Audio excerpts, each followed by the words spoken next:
What's going on, everyone? Happy Monday. I hope you guys all enjoyed your weekend, but I'm going to go ahead and let you guys know exactly how it went for me day trading wise, so let's go ahead and jump right into it. And as you guys can see from the screen, it was a green day overall on my account, but as far as how I did day trading wise, I only traded ticker symbol TQQQ. And as far as how I did, right, I was up $55 on the day.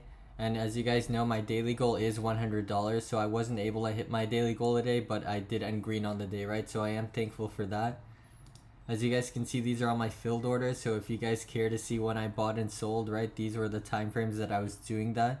But I'm just gonna go ahead and break down exactly why I decided to get into TQQQ, right? And just looking at the Nasdaq the past 10 days, you guys can see that it's definitely experienced a support right around this general area, right where I drew this line here.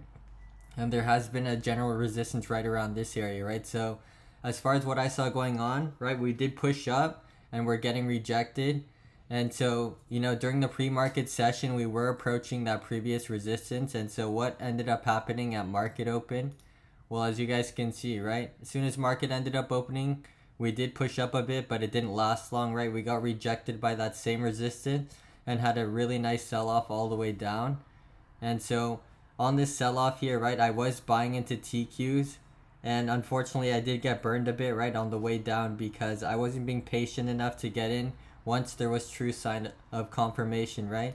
I bought in before this thing ended up even breaking above the EMA, so it was definitely very risky on my end. And in that sense, looking back, right, I can definitely say that I got lucky on this trade, right? Because of the fact that I didn't actually buy in when it made sense and when confirmation was actually there. So this thing was selling off, right? I was buying in blindly, and although it did play out in my favor, I need to, you know, make sure that I'm implementing best practices, right, that will help me in the future and in the long run. And if I were to buy in here, in the future, what's to say that this thing would have reversed, right?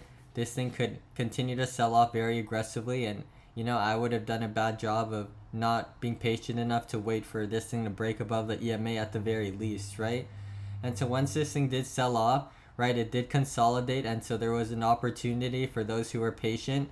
Once it broke above the EMA, you could have bought in, right? You could have seen it, start a push, pull on back, act as a support, and form a new high, right? So that definitely didn't look too bad, and it did eventually end up pushing up all the way to almost 15,870 before it did get rejected, right? Before and then did start to form a new higher leg up, right, or higher high. But as far as how the remainder of the day ended up going, as you guys can see, it wasn't very clear, right? It started to sell off, and it was pretty much just trading very choppy, right? Breaking above the EMA, then below it. And so there wasn't very clear direction in my opinion. So I actually ended up selling out almost right at the top, right? So I got pretty lucky today, in my honest opinion, right? Where I ended up selling out. I had no idea it was going to end up pulling on back this hard.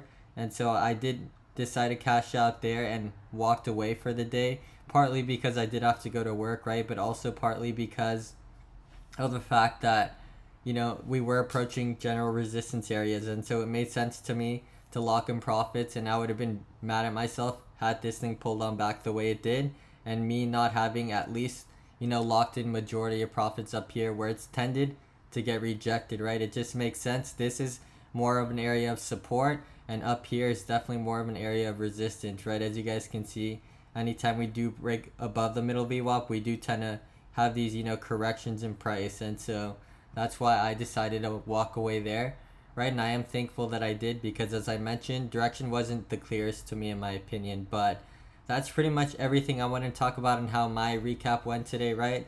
As far as why I did end green, right? Tesla did have another green day. It was slightly in the green. Snapchat did have a pretty solid day, and then Roblox and PayPal were slightly in the green as well. But I will be posting a recap tomorrow, so I hope to see you guys then. But if you guys have any questions at all, go ahead and drop a comment, and I will be more than happy to answer that for you. But that's pretty much everything. I will see you guys tomorrow. Take care and have an amazing rest of your day.